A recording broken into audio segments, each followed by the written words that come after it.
the man was so important that the earth was shaped by his life and ministry. The ministry of the fullness. The question this morning is, how much of him fullness have you received? But how much of him have you apprehended? And so the first thing we know about the ministry of the fullness is the fact that man is God's habitation, where God decides to put his totality in. But over and above that, in the technology of the fullness, we also want to know how to apprehend this fullness of God that is on our inside. Because all of God can be you, but you may never experience all of God. And so there's a technology for walking out the fullness of God in the life of a man. And I give you three, which is the basis of my teaching. There are three governments that ensures that a man walks in the fullness of God. The first is the government of life. The second is the government of light. And the third is the government of the presence. You find a man who is walking in ever increasing measures of God. He is doing business with life, he is doing business with light, and he is doing business with the presence of God.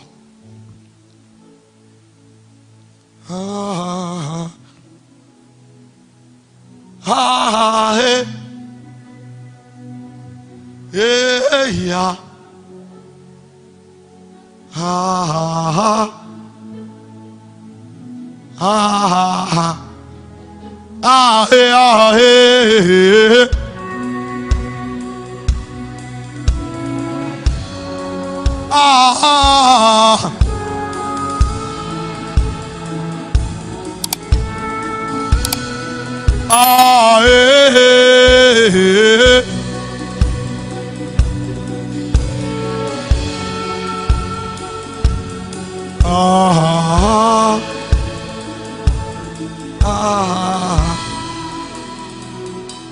You know, what we are dealing with here is a different syllabus, but it does not undermine natural realities.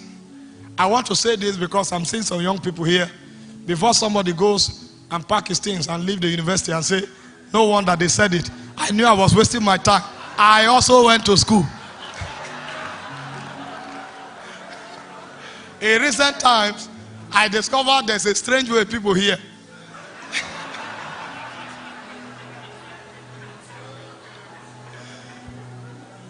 I went somewhere, preached a message, stirred hunger in the hearts of people, and a 500 level medical student packed his bag from school and traced me from Ilorin to Benue.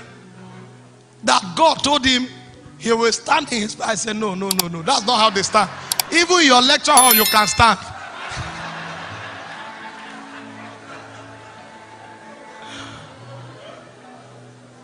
Pursuit of God does not mean your mind should not be refined.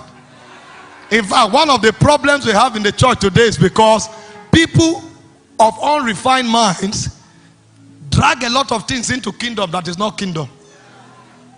That's why you are seeing native doctors now on the altar and doing strange things, and they call it prophetic action.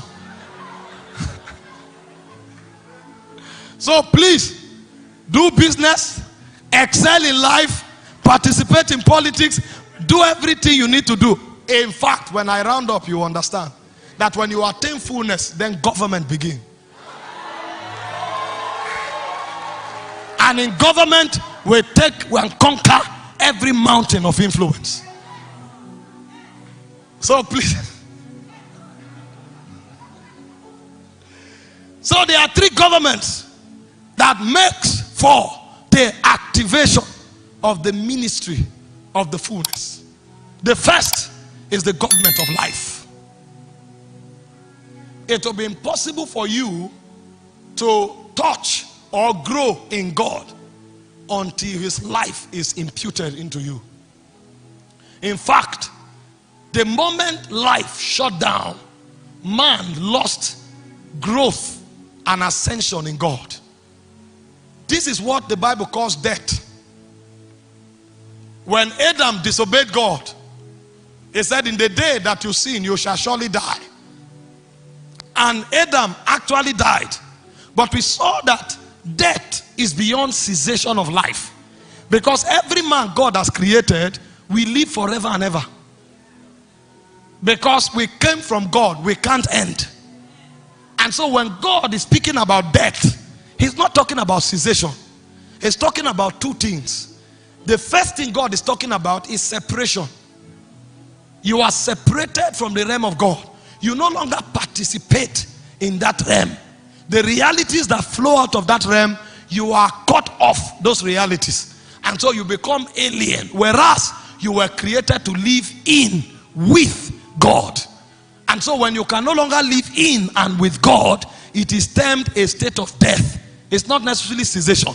And then the second thing the Bible defines as death is corruption. Corruption. The moment a man is separated from God, the quality and the essence of his being begins to degrade in value. A degradation begins to take place. So if you look at him after a while, there's nothing about him that looks like God anymore. He becomes completely alien. His thought patterns, his actions will be contrary to the ways of God. So death is separation and corruption. And so when the technology of life begins to work, what it does is that it reverses the protocol of corruption, and it also begins to draw you into God's presence.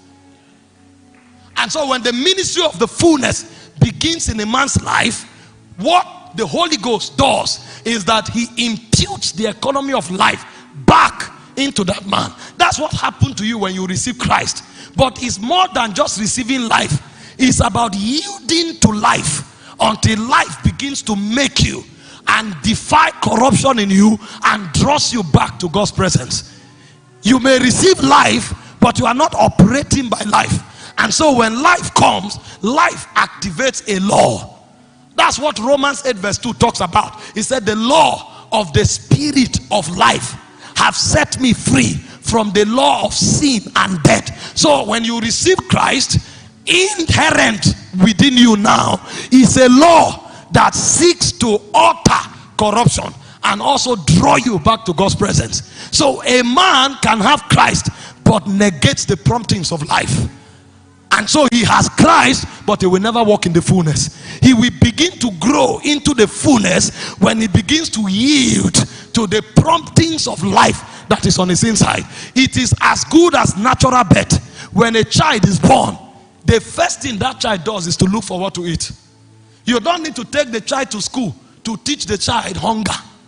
The child comes out immediately crying, because the law of life insists that for this child to live, the child must eat. And what we eat is the presence of God. And so what the law of life will do is to begin to prompt you to seek God, and prompt you to adopt the ways of God as your way. Because if that doesn't happen, you cannot come to that point where you serve God. And the proof that a man is beginning to yield to the promptings of life is not religion, it's sonship. When a man begins to yield to the dictates of life, when you look at him, the law, the protocol of sonship begins to grow on his inside. And there are two things that define sonship. The first thing that defines sonship is imaging. Imaging. Every time you see a son, he reflects the father. So when you see a man who is praying, don't be moved. Check the character.